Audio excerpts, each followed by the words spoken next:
This is Creator Finances, a presentation that I gave at Archon 2024. The subtitle is How to Position Yourself to Make a Living Doing What You Love. Who I am? My name is Matt Davids. I am a full-time role-playing game book creator.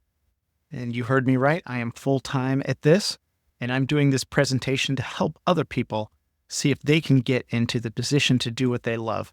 This cover here is one of my books, and you can find those through the links in the description below. So let's jump in. All right, before we get into finances, I just want to give a few basic tips if you want to create an online business. Be clear on what you are trying to do. This seems kind of cheap, but if you don't know what you're trying to do, it's going to be very difficult to start your online business.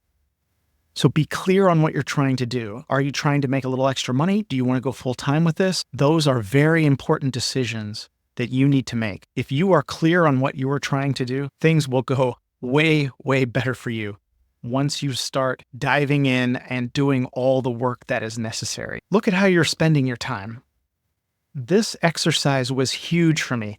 What I did was I actually laid out how many hours in a week, 168 hours in a week. And I laid it out and I looked at how I was spending my time because I knew I wanted to do something, but I had to work a full-time job and I had, a wife and young children. And I was like, I don't have time to do this, but I wanted to do it. So I laid it out and I looked at my time and how I was spending it through the week. And I was shocked. I was spending 45 minutes on Facebook. I was spending an hour and a half on YouTube every night after I got home from work, just not doing anything, just kind of vegging out.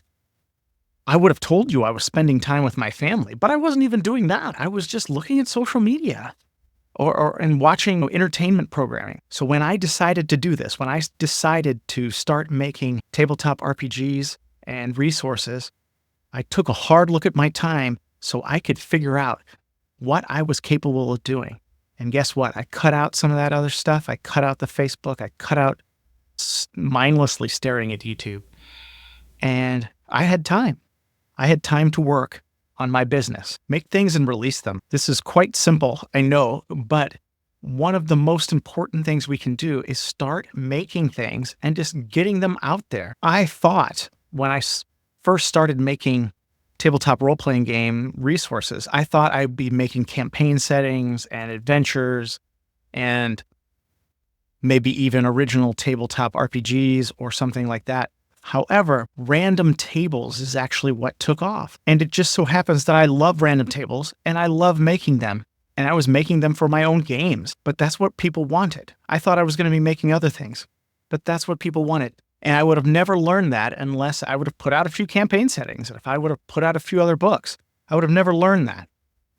So make things, release them. Stuff happens when you do things like that. Build an audience or borrow one.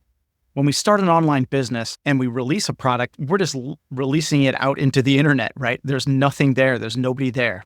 So what you're going to do is you're going to build an audience or you're going to borrow one. So first, one of the easiest ways is to borrow an audience. And you can do that by posting your products on, say, Etsy or Amazon or DriveThruRPG.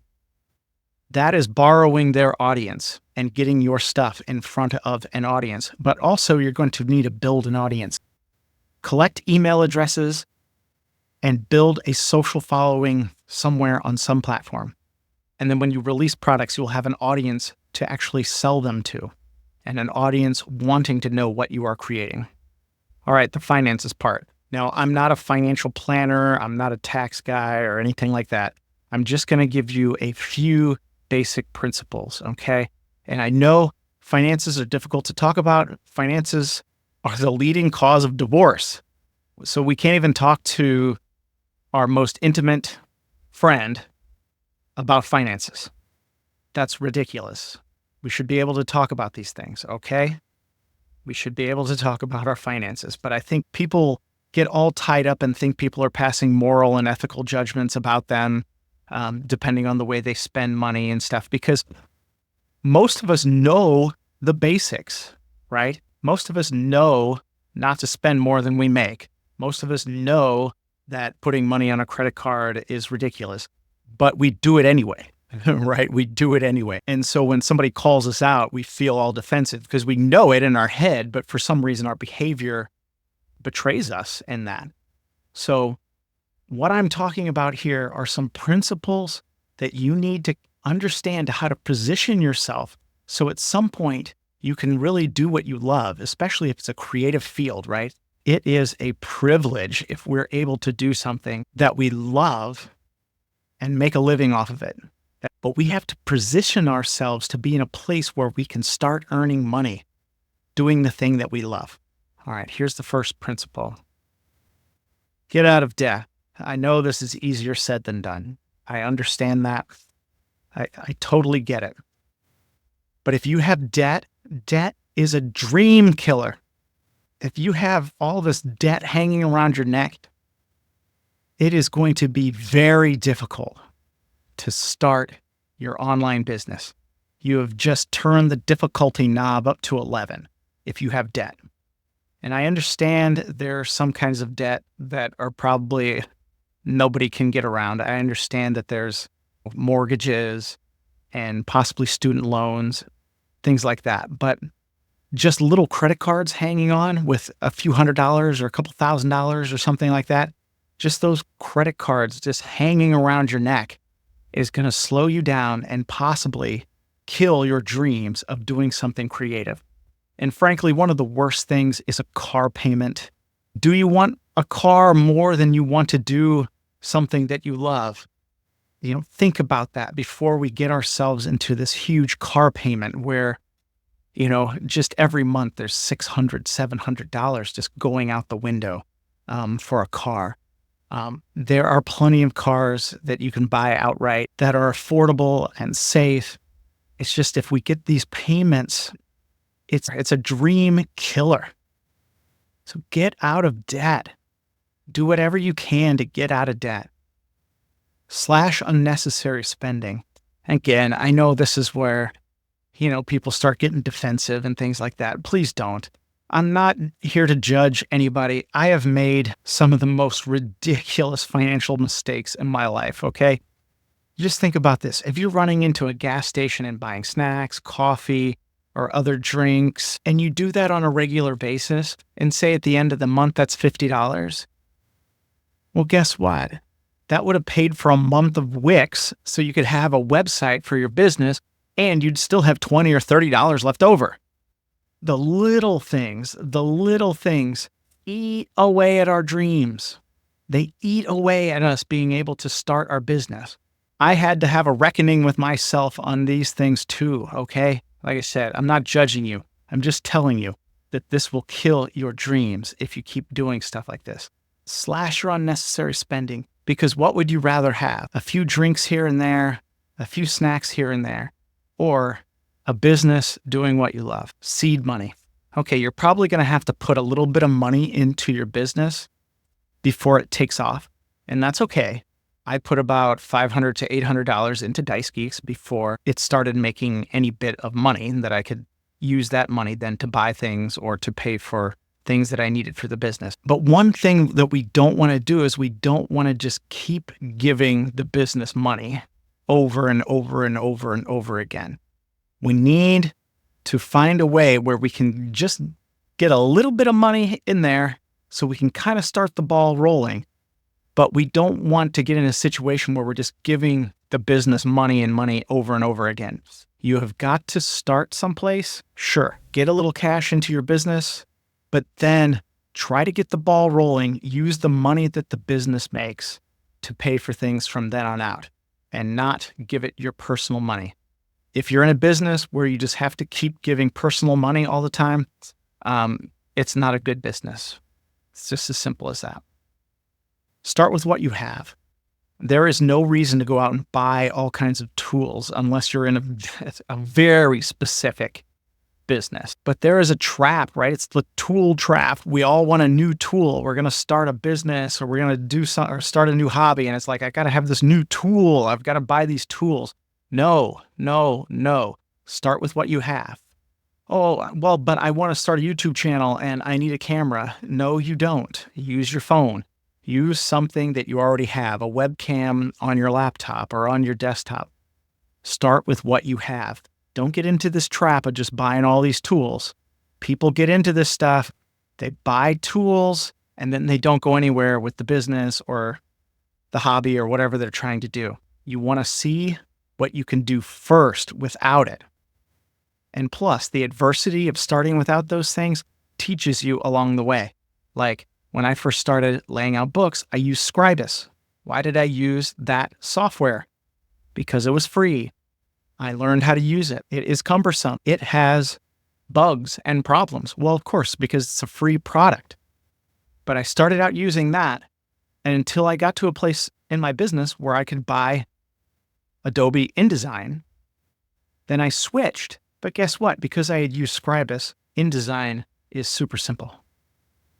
If I would have just jumped into InDesign paying for it, that would have put a stress on my business before it was making any money. Okay, start with what you have.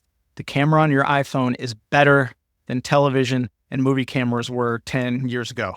Okay, it is a great camera. Your computer is fine. Start with that computer. If your business makes money, buy a better computer. Whatever. Start with what you have. Do it yourself. When we start an online business, we're going to have to do things ourselves because we want, number one, to learn the process of how to do it. So later, if we need to hire somebody, we have a frame of reference for what we're hiring them to do. If we just have no idea how to lay out a book and we have to hire a graphic designer, we open ourselves up to all kinds of pitfalls.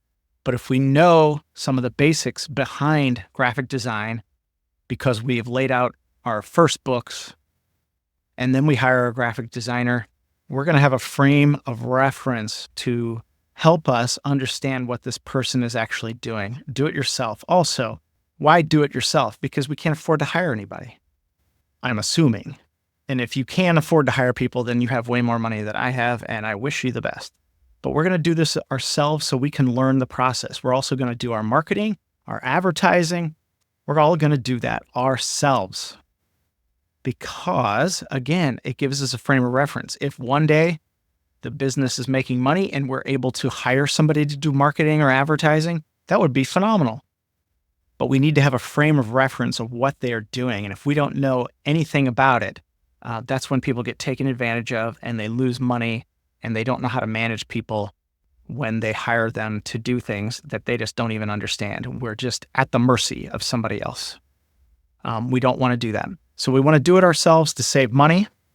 We want to do it ourselves to gain skills. Like I design all my covers and I just do the layout for all my books. That has given me skills that if my business were to tank, I could take those skills and use them somewhere else. So we're improving ourselves. We're also saving money, and we're gaining a frame of reference that if we need to hire somebody, we would know at least something about that. So we're not at the mercy of somebody who maybe does not know what they're doing either. We could tell, we can talk to them and we can learn and say, oh, okay, this graphic designer knows what they're doing, or this marketing expert is actually an expert because I understand what they're saying, instead of just being like a deer in the headlights at the mercy of those people. Keep business money separate from personal money. This is huge. This is huge. It is very simple, but it is huge. Okay? We're going to keep business money separate from personal money, and that just means we're going to set up a bank account, like a checking account. Just, it can be free with one of the big banks that, that's too big to fail or whatever that thing is. Just set it up there, make sure there's no fees or anything. And we're going to keep our business money there. And when we get paid, all business money comes in there. When we make transactions, business money goes out from that account. If we need to pay ourselves, then money goes from that account to our personal account.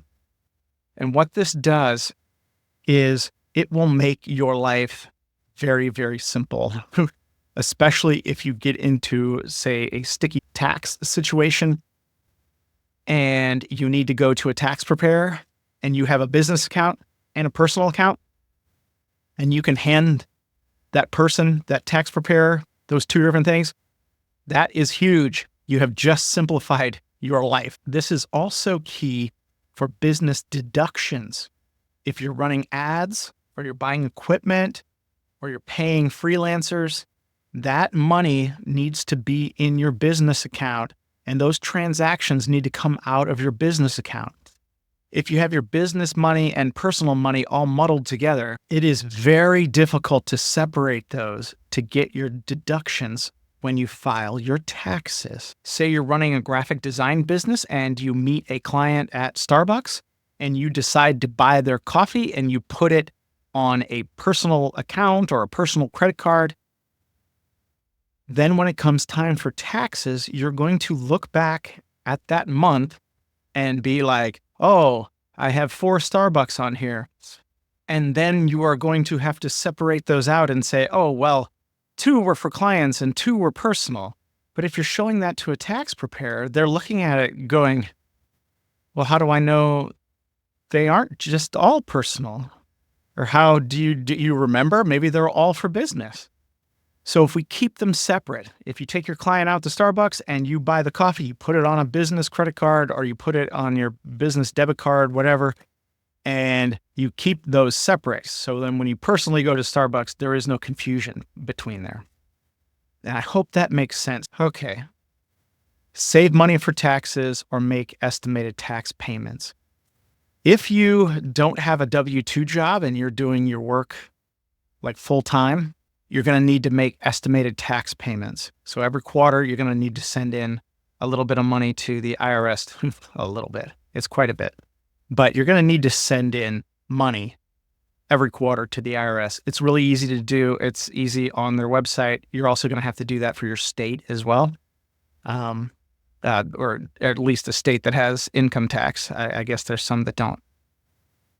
But if your state does, you're going to have to do that once per quarter as well. And it's pretty easy. If you have a W-2 job and you're doing your online business or whatever on the side, then you're probably going to need to save money for taxes when they come up at the end of the year, especially if you're making a good bit of money. And so what I mean by that is that since we're not paying taxes, most people, their business money just comes in and they just start spending it and they start spending it and they start spending it. You can't do that. You have to save at least 25%, probably 30% of your business income in case you need to pay taxes for that year. And it will depend on how much you make. And I will say, like, if you have a W-2 job and you make, like, say, $2,000 at your online business, you're probably not going to be affected. Your taxes probably aren't going to be, that much different.